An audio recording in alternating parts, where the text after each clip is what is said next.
Come on in. Good afternoon. Dr. Ishiki, I presume? I am, and you are an attorney. What brings you here? Perceptive. I'm sorry to drop in unannounced, but I've been curious about your research. Do you have a few minutes? Not really, but I'll humor you. Cognitive science doesn't usually attract much outside interest, so it's almost flattering. Quite the niche field, huh? But fascinating nonetheless. I'll get right to it. Your research about how perception can shape reality, and how this manifests in a world beyond our own. You theorize there's a cognitive realm, where people's thoughts and perceptions take form, affecting the physical world? Am I on track? You've done your homework.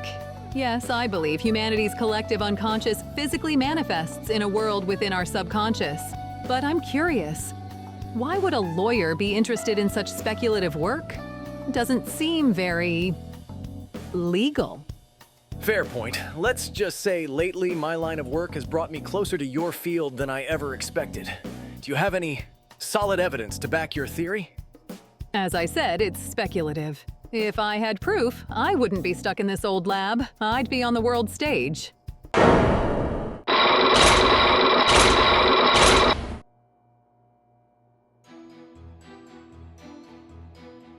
I imagine a discovery like that would stir up a lot of attention. Possibly too much. Secrecy would be essential, wouldn't it? Especially if that knowledge could be misused. Changing reality without anyone knowing sounds dangerous. It would be. But as I said, I have no evidence yet. I'm sure your persistence will pay off eventually. What interests me, though, is how quiet you've been lately. After your last paper. Nothing. Did you hit a dead end? Not exactly. I'm exploring a new angle, trying to expand my research, but nothing concrete so far. A new angle. Involving dreams, I see. Are you suggesting dreams might be a pathway into the subconscious? Into this cognitive realm? You're sharp. Yes, I'm investigating how dreams might serve as a conduit into the cognitive world. Interesting. Though I have to admit, I'm not sure I fully understand how all this works. It's a complex subject. If you'll excuse me, I really should get back to my work. Just one last thing. What is your relationship with Goro Akechi? Akechi? He's a friend of my daughter's. Why do you ask? A friend of your daughter, huh? Do you see him often? Not particularly. He's busy, and so am I. We don't have much in common. I see.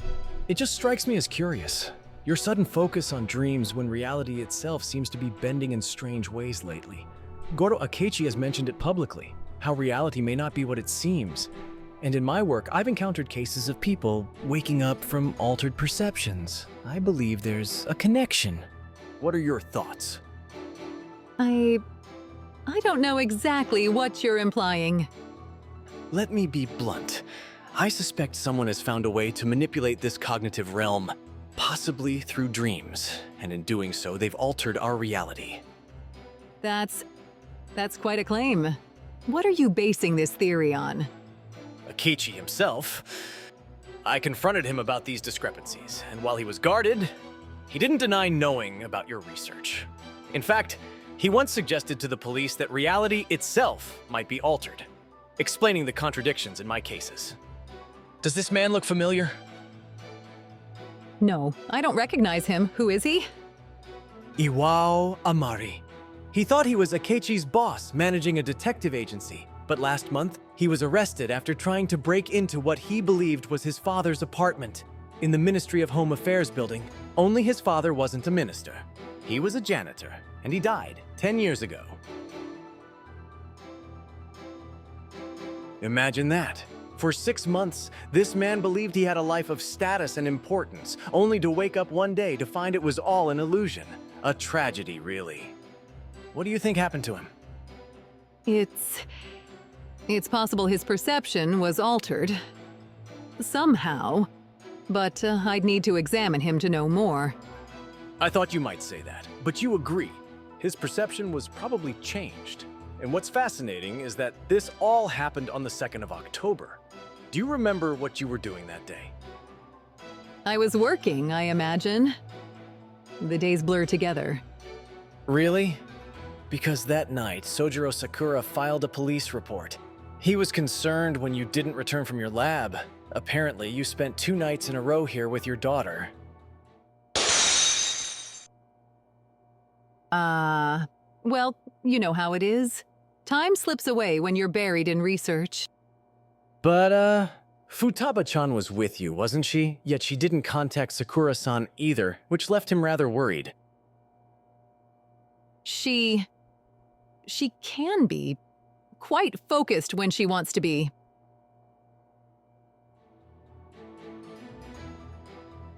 And then there's Goro Akechi. The next morning, he called in sick to work. Akechi, the perfectionist, missing work.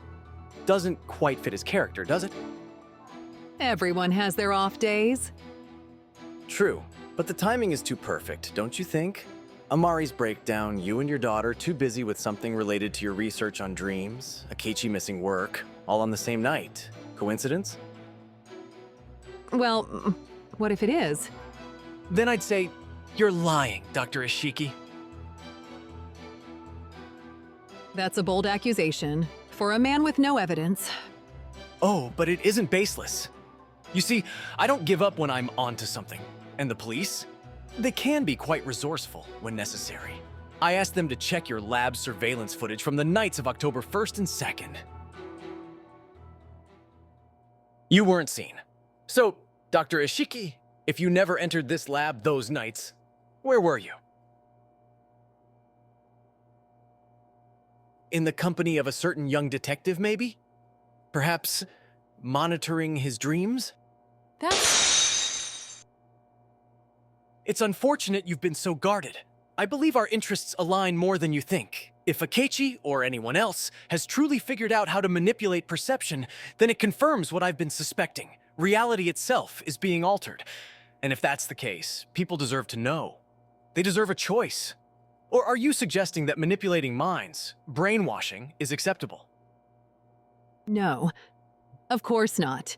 But that doesn't mean I'm willing to open my life's work to an attorney who's poked his nose in and thinks he's pieced it all together. I don't owe you my findings. Like you said yourself, such knowledge in the wrong hands could have catastrophic consequences.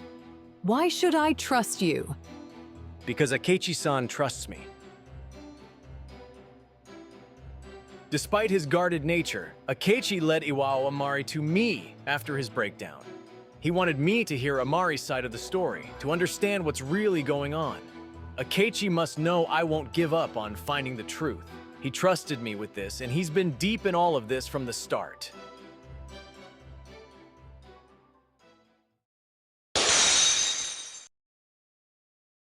So, Dr. Ishiki, are you willing to help me uncover the truth? Let me speak with Akechi-kun first.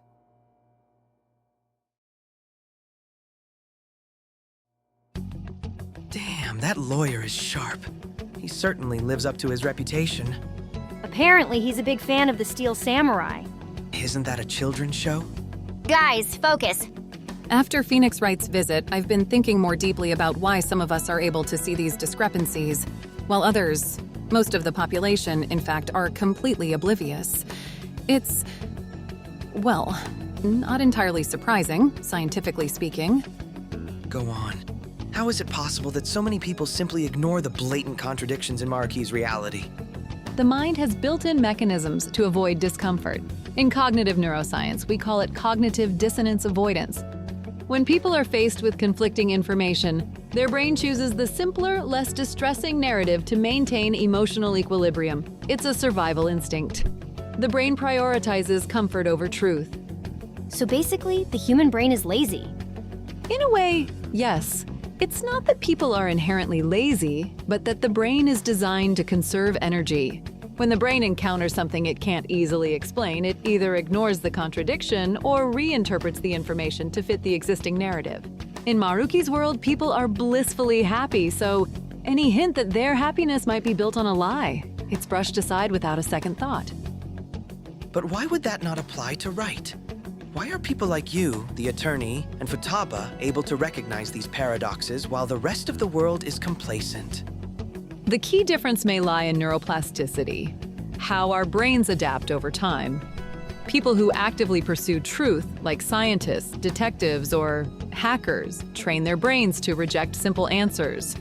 We rewire our neural pathways to confront discomfort, to seek out contradictions, and to question the world around us. For instance, the prefrontal cortex, the part of the brain responsible for critical thinking, becomes more active when someone is determined to uncover the truth.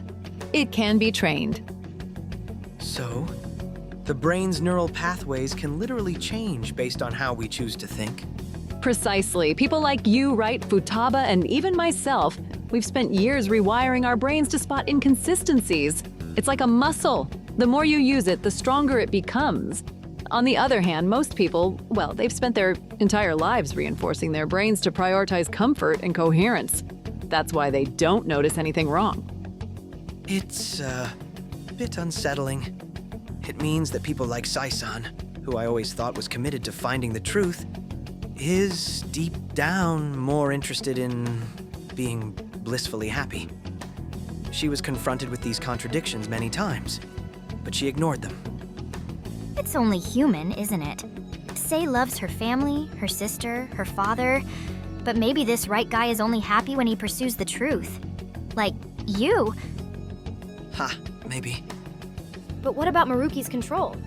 Even if some of us are wired to see through the cracks, why doesn't Maruki just, poof, make us forget everything? He did it to the police. I watched them stop questioning everything. The media, too. Cases disappeared from the record, as if they never existed. How does someone like Wright manage to hold on to these memories when Maruki's influence is so widespread? It's likely Maruki hasn't focused his attention on Wright's office yet. I don't believe his control is limitless, at least, for now. He may be able to alter everyone's perception all at once, but correcting mistakes may require a more detailed intervention. If he sees an immediate threat to his fabricated world, he is likely to focus his efforts there. That's why he wiped the police clean of any knowledge regarding these paradoxes. But it's possible Wright's office hasn't been tampered with. Still, the files are gone. The public isn't questioning anything. Well, everyone's asleep in the cognitive world, so maybe they just don't care? Maruki may be using the cognitive equivalent of a blanket effect, targeting key institutions and networks of information. By erasing files from official sources, he ensures that people stop asking questions. It's easier to control what people see and hear when the evidence no longer exists. That's why the police and media have fallen silent. But individuals like Wright, who are naturally driven to uncover truth, hold on to the contradictions they've seen, at least until Maruki directly interferes with them. So as long as he doesn't focus on you, you can still perceive the lies you've already spotted. But the moment he feels you're a threat... It's not just about being a threat. Don't forget that Maruki thinks he's the good guy. He hasn't brainwashed me yet after I sent him away when he came to LeBlanc, and I think that's because it tugs at his gentle doctor's moral compass. True. If Maruki acknowledged his desire for control, he wouldn't have a palace. He'd just have his persona, and his behavior would be much more predictable. Exactly. We'll need to stay vigilant, keep asking the hard questions, and refuse to let Maruki rewrite us. In the meantime, the world is counting on you, Akechi-kun, to put an end to his grand delusions. Doctor or not, this man has no right to control everyone the way he does. Oh, don't worry, Dr. Ishiki. I'm happy to oblige. After all, I have a fantastic team at my side, and it's only going to get better. He doesn't stand a chance.